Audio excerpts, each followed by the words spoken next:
¿Qué tal? Volvimos a la transmisión en vivo.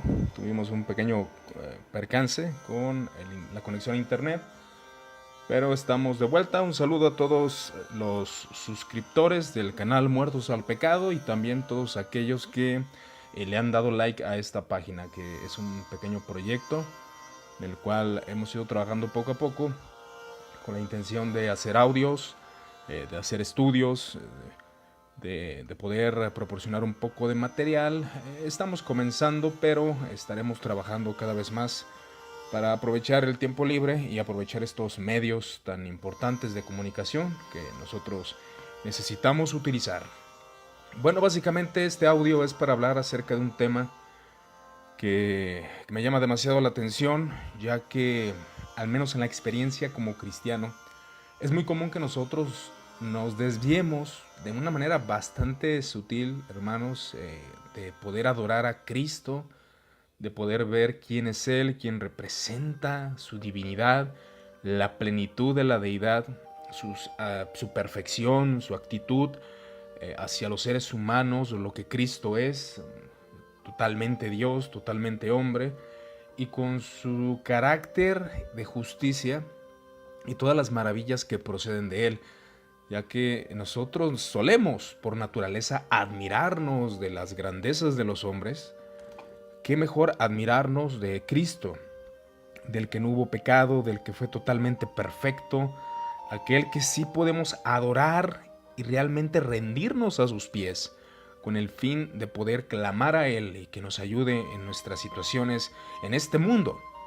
Nos enfrentamos a una, podemos decirlo como, demostramos a la gente ciertos aspectos de nuestras vidas que parece como si los cristianos no estuviéramos padeciendo en este mundo y solamente estuviéramos con una fe fortalecida, viviendo en santidad, buscando obtener grandes cosas espirituales y viviendo una vida casi perfecta, ¿no? Que es la idea que comúnmente se vende por medio de los medios de comunicación y toda esta gama de redes sociales y aún de las predicaciones. Mucha gente que se ha dado fama por medio de los medios de comunicación, tanto YouTube como Facebook, procuran, pues presentarse de alguna forma como personas casi perfectas.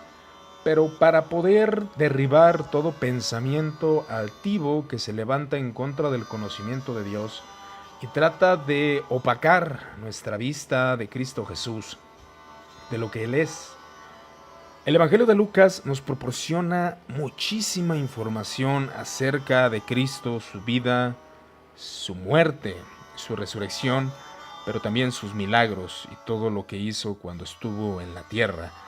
El Evangelio de Lucas comienza con una dedicatoria a Teófilo. En esta dedicatoria se empieza a decir que esta historia ha sido ciertísima en nosotros, que hemos escuchado, nos la enseñaron aquellos que vieron, que palparon con sus manos y que vieron con sus ojos las verdades de Cristo. Ellos tuvieron la gran virtud de poder participar, de estar con Cristo, de poder verle y palparle.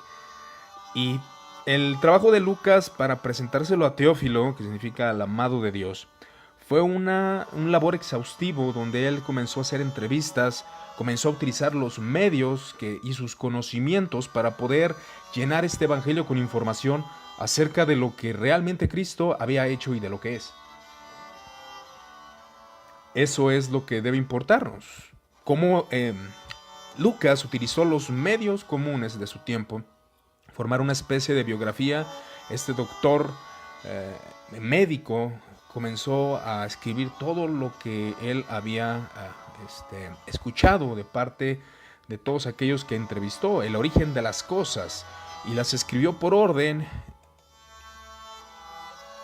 para que se conozca bien la verdad de las cosas de las cuales hemos sido instruidos. Y comienza con el anunciamiento del nacimiento de Juan, de este profeta que Jesús declaró de él que era mayor de todos los profetas. También declara la visitación del ángel a María, cómo María va a Elizabeth Y todo esto que vemos en el capítulo de Lucas, el capítulo 1, capítulo 2, entre todos los capítulos que podemos considerar de este glorioso evangelio. Pero mi mirada quiero enfocarla en el capítulo 8 de Lucas. En el capítulo 8 de Lucas comienza esta parte importante. Bueno, tenemos conocimiento de que los textos de la Sagrada Escritura no están divididos. Al principio, cuando Lucas escribió su texto, no había capítulos, no había números, pero nos vamos a enfocar en esta parte, donde comienza hablando de las mujeres que a Jesús le servían, y Jesucristo iba predicando por las aldeas anunciando el evangelio del reino de Dios, y los 12 con él, enfatizando esta gran importancia de siempre estar cerca del Mesías, cerca del Maestro, y declara que algunas mujeres habían sido sanadas de espíritus malos, de enfermedades, contando a María, que se llamaba Magdalena, de la que salieron 7 demonios, Juana, mujer de Chuza, intendente de Herodes, y Susana, y otras muchas que le servían con sus bienes, aportando, ayudando al Mesías. Y es algo que debemos tener en cuenta, de que los bienes materiales son importantes para que cada cristiano, cada persona, independientemente a lo que se dedique, sea un oficio, sea una profesión, tenga la capacidad de que él, por medio de los medios que Dios le ha dado, sus medios económicos, pueda ayudar a otros para la expansión del evangelio del reino. Parece que muchos estamos durmiendo en el labor misionero. Muy pocos hemos tenido la oportunidad de ser misioneros en nuestras casas, ser misioneros en nuestras calles o ser misioneros en diferentes ciudades. Pero que Dios nos dé la gracia y la sabiduría para poder trabajar en eso, ya que la iglesia se ha quedado dormida en ese aspecto.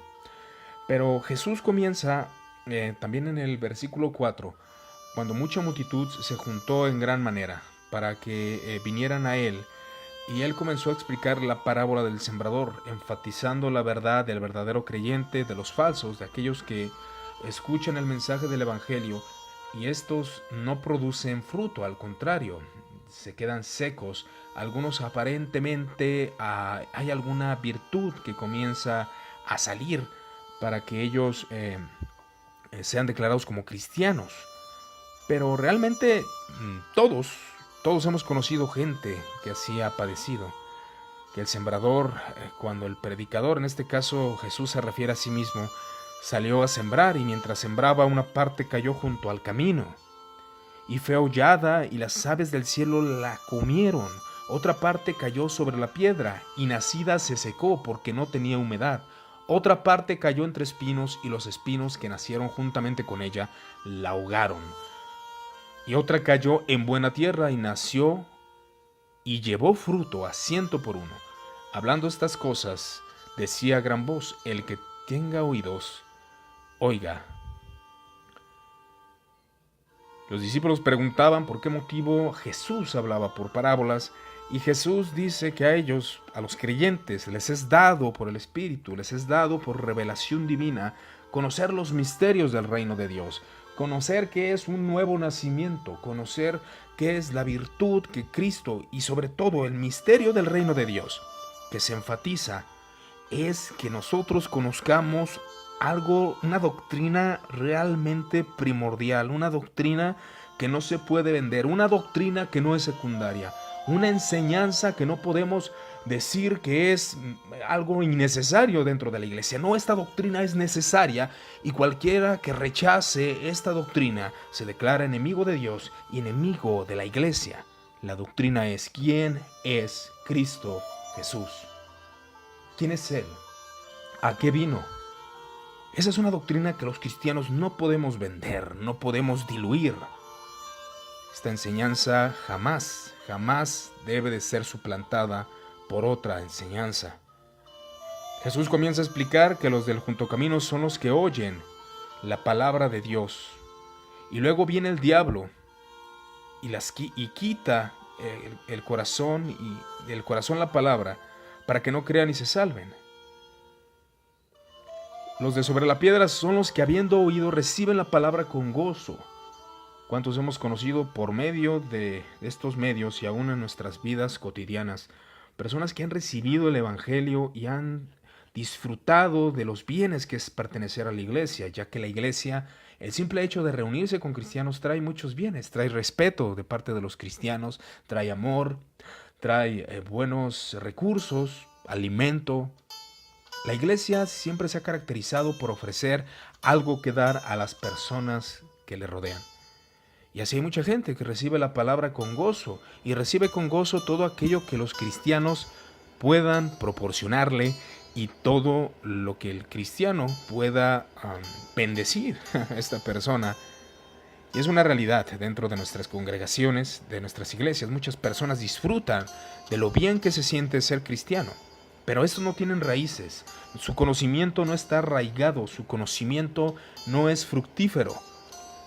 No hay un entendimiento claro de lo que ellos son. Y esos son los que no dan fruto. Y tarde o temprano terminarán apostatando de la fe que les ha sido dada.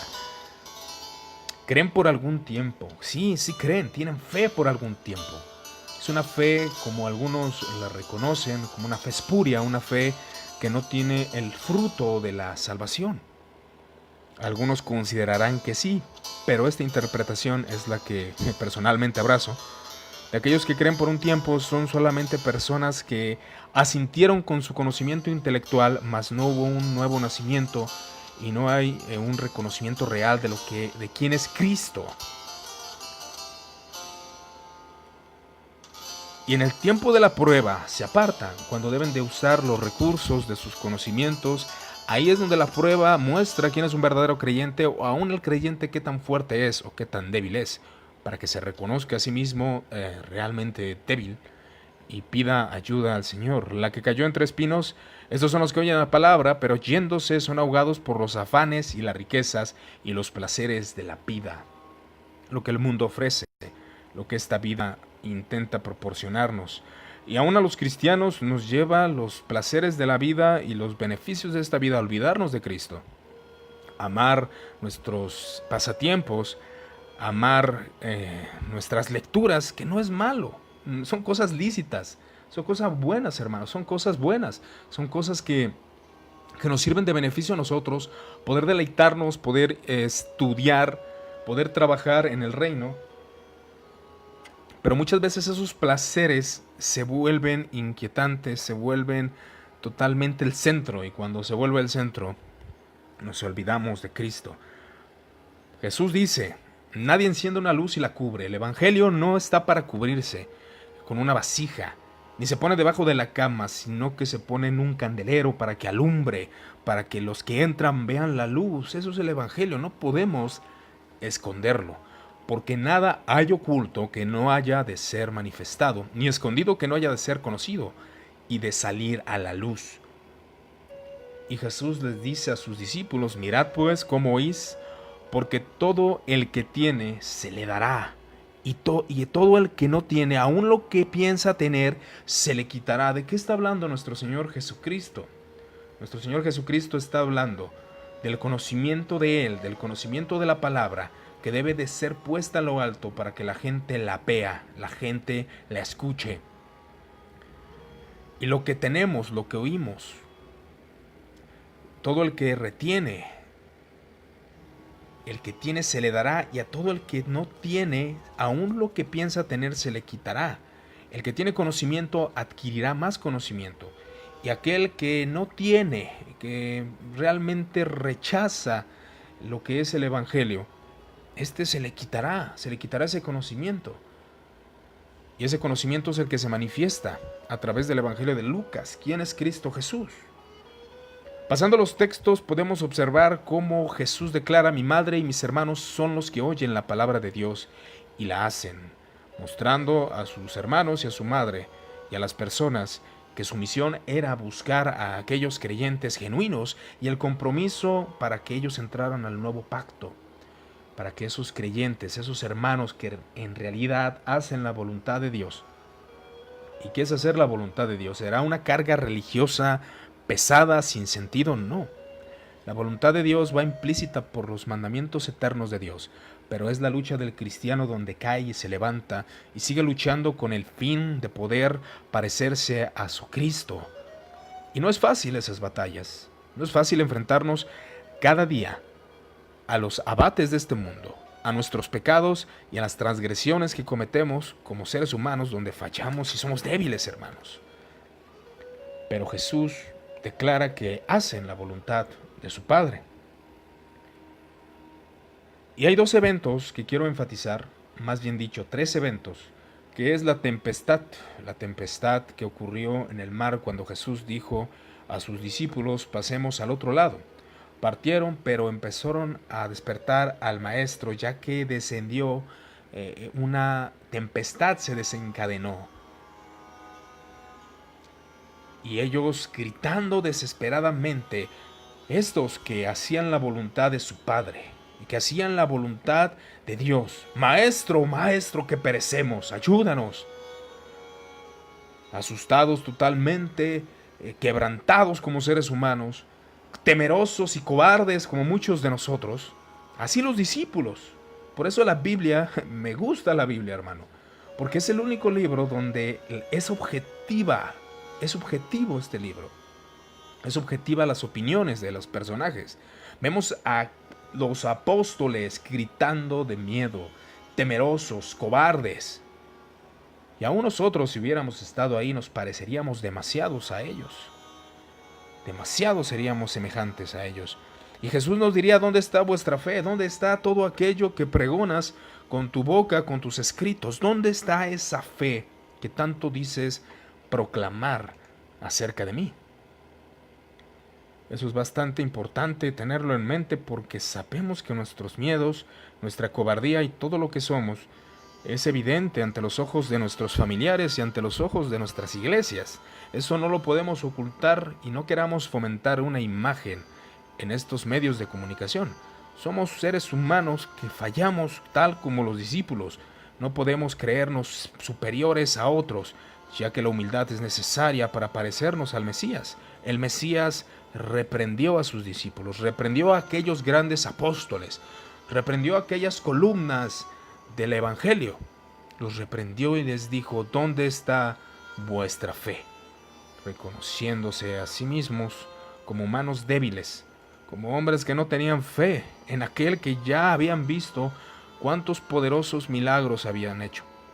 Y esto no es solamente un diálogo en el cual estoy hablando acerca de estos puntos, ya que la realidad es de que nosotros nos enfrentamos a esa cobardía, a esos miedos y a esos temores. Pero la pregunta de los discípulos se contestaría, y aun cuando nosotros nos hacemos esta pregunta: ¿quién es este que aún los vientos y las aguas manda y le obedecen?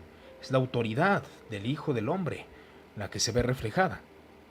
Vemos cómo la autoridad del Hijo del Hombre fue capaz de detener la tempestad, reducirla a nada. Una tempestad natural, algo que es imposible que el ser humano detenga por sus propios medios.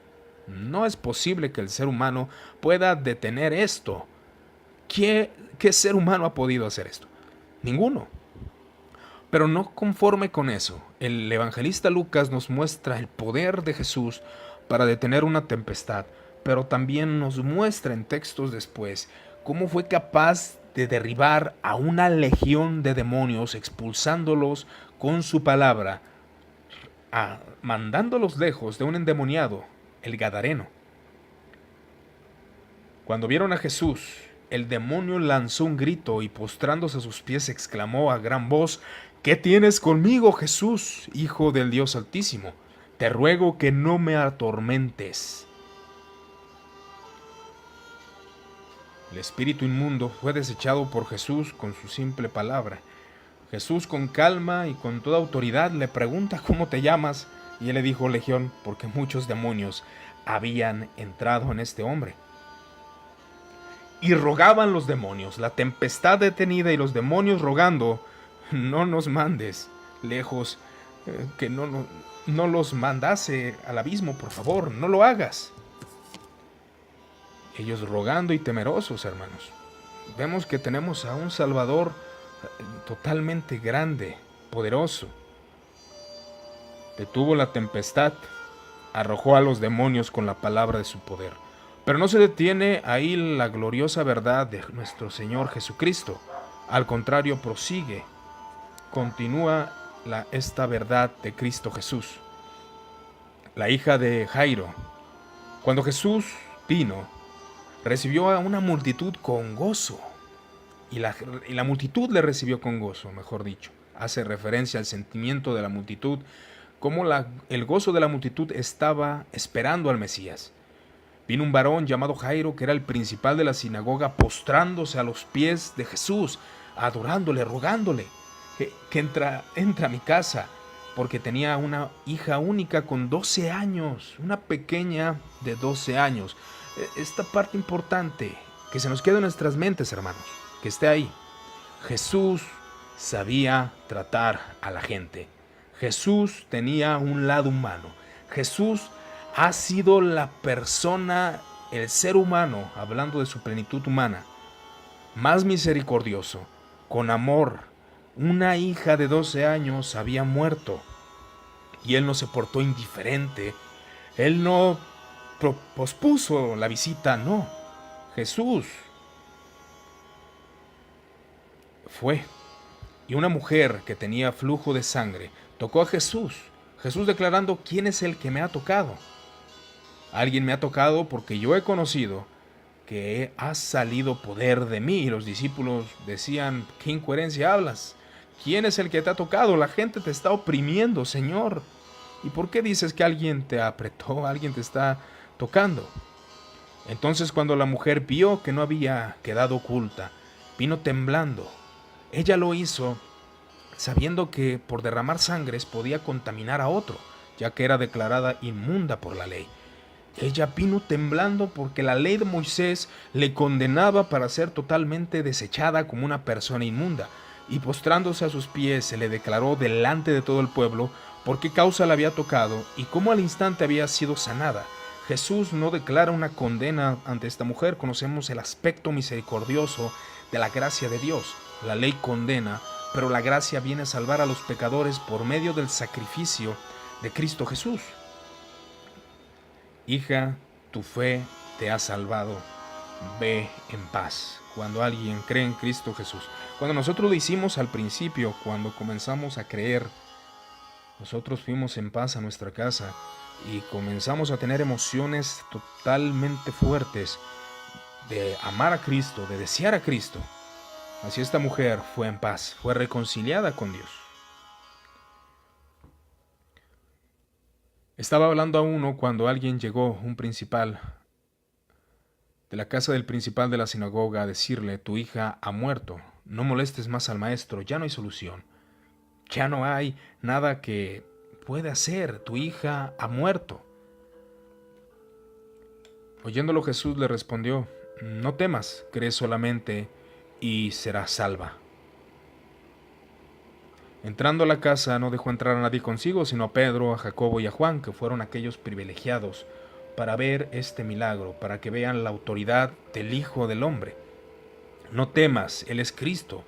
Cree solamente, Él es Cristo, Él la salvará, Él es el Mesías.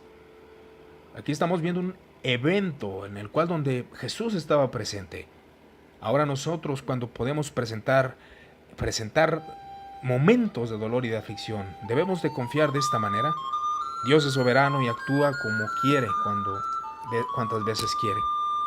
Pero es una realidad que nosotros no debemos de temer, que debemos de creer solamente.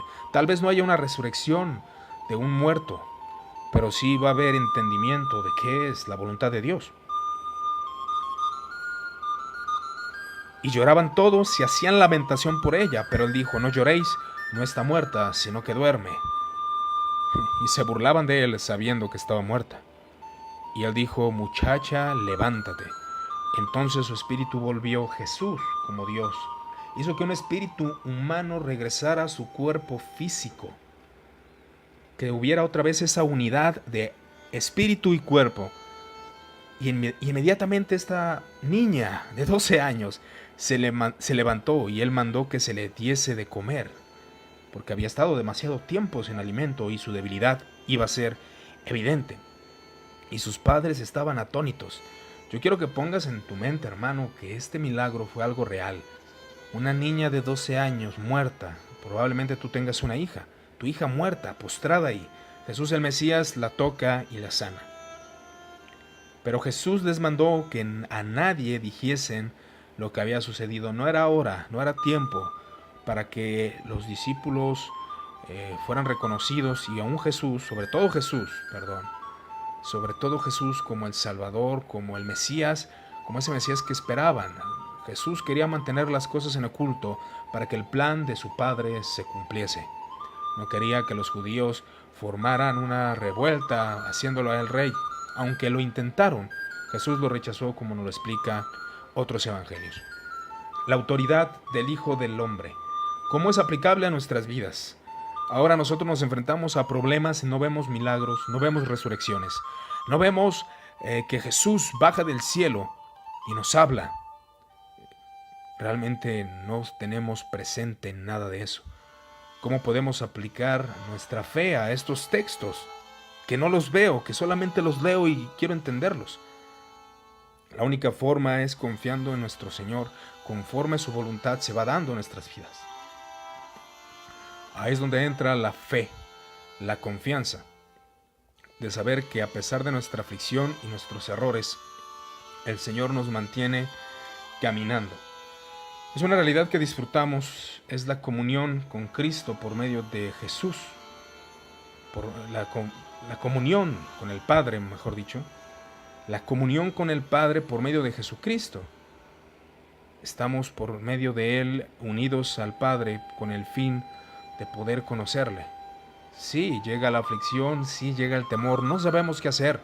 Tenemos nuestra estantería de libros llena y hemos leído bastantes tomos de teología, pero nos enfrentamos al sufrimiento, al dolor, y toda nuestra teología se cae. No hay nada que nos pueda ayudar a permanecer, más decir: Señor, hágase tu voluntad. No temeré, creeré solamente, y seré salvo conforme tú lo decías.